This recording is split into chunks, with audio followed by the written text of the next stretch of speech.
Vamos a hablar primero de la epidemiología. ¿Saben lo que es epidemiología? ¿A qué nos referimos cuando hablamos de epidemiología? ¿Qué es la epidemiología? Para que sepa, más o menos.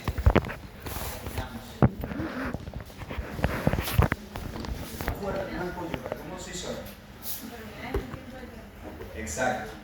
La epidemiología básicamente es el estudio de la prevalencia de enfermedades en una cierta sociedad o en un cierto grupo de gente. Básicamente, acá en lo que les quise poner, después si quieren a ese cuadrito se los mando porque no es el mismo del libro. Esta es la prevalencia de las enfermedades, o sea, de los cánceres a nivel Argentina, si no me equivoco, 2022-2023.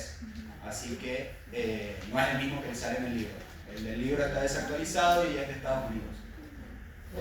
Bueno, es muy importante saber sobre epidemiología, más que nada, no tanto por el hecho de lo que, digamos, o sea, no solo por la prevalencia de las enfermedades, sino porque cuando uno termina conociendo la población en la que trabaja, sabe más o menos para dónde atinar frente a ciertos diagnósticos o sabe qué pensar cuando uno tiene dudas.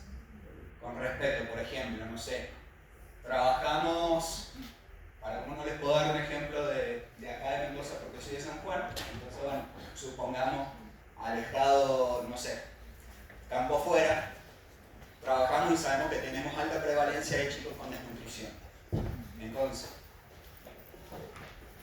o con mala alimentación.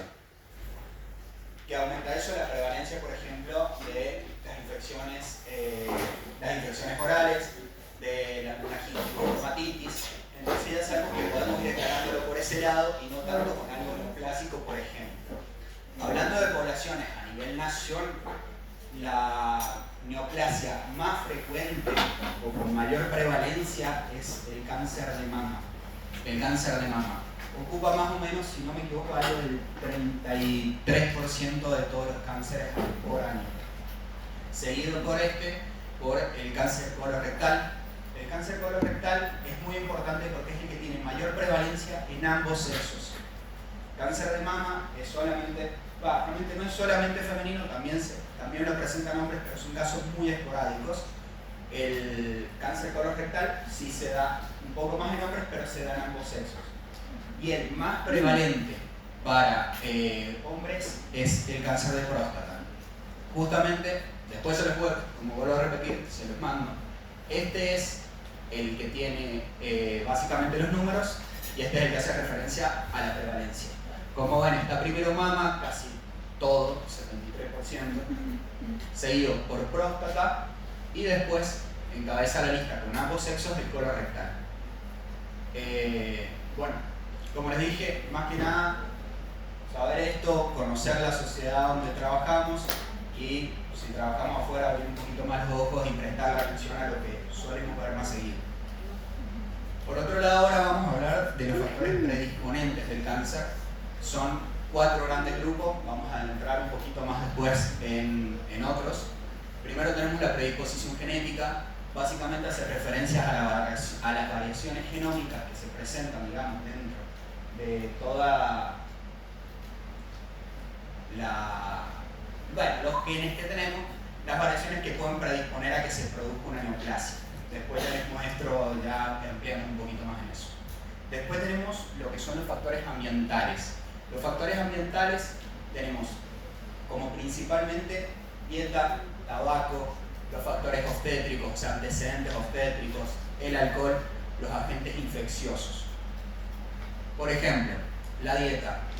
¿Qué se les ocurre que puede llegar a ser que altere o que nos predisponga al cáncer con respecto a la dieta? Con algo que comamos o que estemos en contacto. ¿Se les ocurre algo? El azúcar es uno.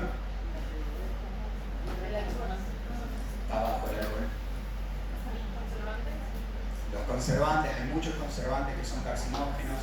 Aparte, por ejemplo, está estudiado que el aumento del consumo de carne por niveles como en Argentina básicamente, que nosotros comemos carne a lo loco, tiene una predisposición muy grande para el carcinoma de colon. Y no solo que comemos mucha carne, sino que la asamos en una parrilla. Entonces, los mismos riesgos, o sea, los mismos degradación de la grasa, el mismo humo, sea, aumenta la probabilidad de producir una neoplasia. Bueno, el tabaco está más que dicho, estrés oxidativo, la misma laceración que le produce a las vías respiratorias, es muy, o sea, todos lo sabemos, el alcohol es exactamente igual, produce alteración del metabolismo de la glucosa, alteraciones, digamos, a nivel de hígado, el alcohol también, los antecedentes obstétricos. ¿Qué piensan que puede llegar a ser por antecedentes obstétricos? ¿Qué puede llegar a cambiar? ¿Qué se les ocurre? ¿Por qué el historial obstétrico de una madre puede llegar a cambiar en su predisposición genética? ¿No tienen idea? Bueno, por ejemplo, en el cáncer de mama, un factor de riesgo para producirse el cáncer de mama es que sea nulípara, que no haya tenido hijos. ¿Por qué? La mama nunca se usó, digamos, de su forma para dar a alimentar, entonces da esa cierta predisposición a que, como se continúa replicando y no se usa, pueda llegar a generar una neoplasia. Al igual que también influye para el carcinoma de ovario. Y por último, los agentes infecciosos. En esto de los agentes infecciosos, los que más entran, digamos, tenemos el virus de la hepatitis B, el virus de la hepatitis C, por ejemplo, el virus de Epstein-Barr, el virus del papiloma humano. Todos estos son predisponentes, ya que causan una alteración genómica de las células, actúan a nivel nuclear, que pueden llegar a alterar la misma prescripción y llegar, por ejemplo, en hepatitis B o hepatitis C, causar un hepatocarcinoma, en virus del papiloma humano o HPV, causa una displasia a nivel cervicuterino que puede llegar a terminar en un carcinoma cervicuterino. Bueno, con respecto a los trastornos adquiridos, en esto sí voy a ampliar un poquito más adelante, pero como para nombrárselos, la inflamación crónica, lesiones precursoras y los estados de inmunodeficiencia. Y por último, la edad, que es algo que sabemos que mientras más grandes somos, más probabilidades tenemos de que nuestra remisión de, digamos, nuestras proteínas supresoras de tumores no funcionen de la forma que deberían. Vamos con los trastornos adquiridos. Inflamación crónica. Bueno, como ejemplo tenemos básicamente hepatitis crónica, ya sea por alcoholismo o ya sea por virus B o virus C. Aparte de esto tenemos la gastritis crónica por Helicobacter pylori, la colitis ulcerosa. ¿Alguien sabe lo que es la colitis ulcerosa? La colitis ulcerosa es una enfermedad autoinmune que causa lesiones, valga la redundancia, úlceras en todo el tracto gastrointestinal. ¿Qué pasa? Al conformar constantemente úlceras, hay muchas probabilidades que esta misma laceración continua produzca un daño en la mucosa y que cause algún tipo de displasia que puede llegar a desencadenar un cáncer. Y bueno, la pancreatitis crónica. ¿Se les ocurre otra situación que cause inflamación crónica que no sea la que están ahí? Que ya le hemos nombrado también. Marca Marlboro. El tabaquismo. ¿Cuál me dijiste? Sí. La doctora Barbiza, sí. La prótesis mal adaptada. Ahí va. La enfermedad por reflujo. Eso, por ejemplo, nos hace unir la enfermedad por reflujo al esófago de Barrett, que es una de las lesiones precursoras. La metaplasia escamosa que hablamos. También tenemos, por ejemplo, la hiperplasia endometrial. La hiperplasia endometrial no necesariamente siempre tiene que ser, o sea, siguiendo grandes grupos, atípica y no atípica. Pero si tenemos la típica, tenés un poco más, o sea, tenés probabilidades de que pueda llegar a malignizar del todo, causando un carcinoma endometrioide. La leucoplasia de la cavidad oral, la semana que viene vamos a entrar en ese tema cuando vemos cáncer oral, así que ahí lo explicaremos mejor. Y bueno, ¿se acuerdan de la foto que les mostró la doc del que parecía el coliflor? Bueno, eso es un adenoma, bueno, ese justamente no, pero es un túbulo velloso o o velloso, eso es un precursor de un adenocarcinoma de colon. No es que lo es, pero puede llegar a malignizarse. Y por último, digamos, dentro de los trastornos adquiridos tenemos los estados de inmunodeficiencia.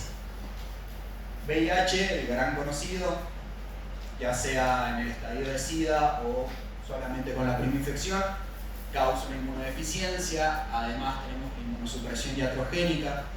Se usa, por ejemplo, glucocorticoides justamente para causar inmunosupresión, para que deje de actuar en ciertas patologías, generalmente es en enfermedades autoinmunes. Bueno, también para trasplantes de órganos hay situaciones en las que el paciente hay que inmunosuprimirlo. Y después tenemos lo que es las inmunodeficiencias secundarias, que no son a base de fármacos, sino es que, por ejemplo, por desnutrición. Son ese tipo, más o menos. O las enfermedades crónicas, o el mismo paciente oncológico está inmunodeprimido. Entonces tiene mayor riesgo para que se le produzca otro tipo de cáncer. Che, ¿sin esto me escuchan? Si hablo fuerte porque... Bueno, mejor, si ven que bajo la voz, me avisan. Predisposición genética. Acá vamos a dar un gran pantallazo de los más importantes genes que podemos encontrar alterados, que se los vamos a preguntar a esto, así que sépanlo. El más que vengamos, más importante como para nosotros, les vendría a decir que es el melanoma familiar, que es el gen CDKN2A. ¿Por qué?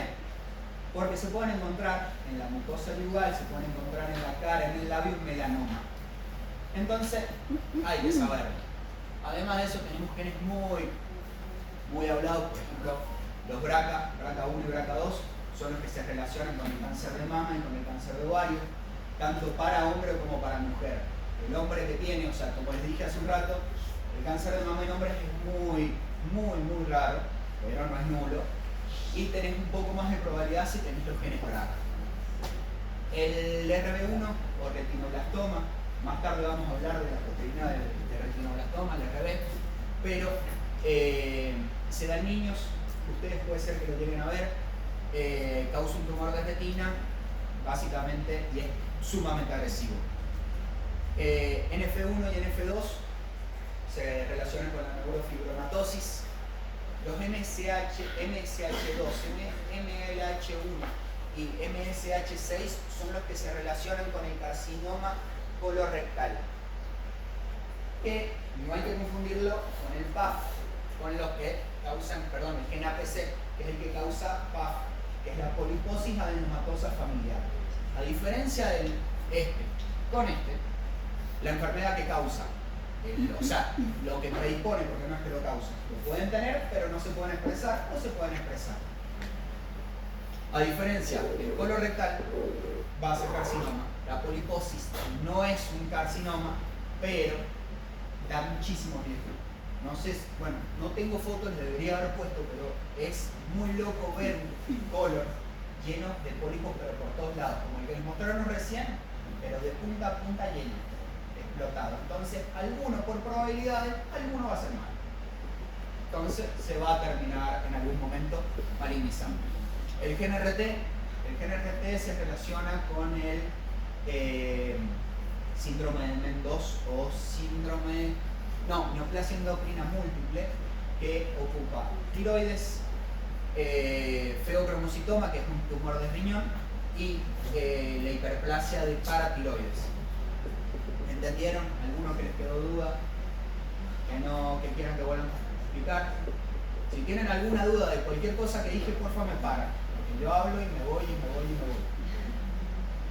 Bueno, está bueno saberlo. Si tienen alguna prevalencia en sus familias, por ejemplo de cáncer de mama o cáncer de colon, estaría bueno que se hagan esos test. No son baratos, pero está bueno para prevenir. Por ejemplo, en mi familia tenemos BRCA. Tenemos esa tendencia a poder generar carcinomas de mama o de ovario. En mi caso, de mama. Bien, vamos con lo siguiente. Acá que tenemos agentes o grupos exógenos que pueden llegar a relacionarse o que pueden llegar a producir un cáncer. Este está en el libro, así que tranqui. Nada más para que lo sepan y sepan que el contante, porque realmente de ninguno de estos agentes exógenos vamos a estar, una persona normal va a estar en contacto. Arsénico, imagínense, si queremos estar, no sé, con radón.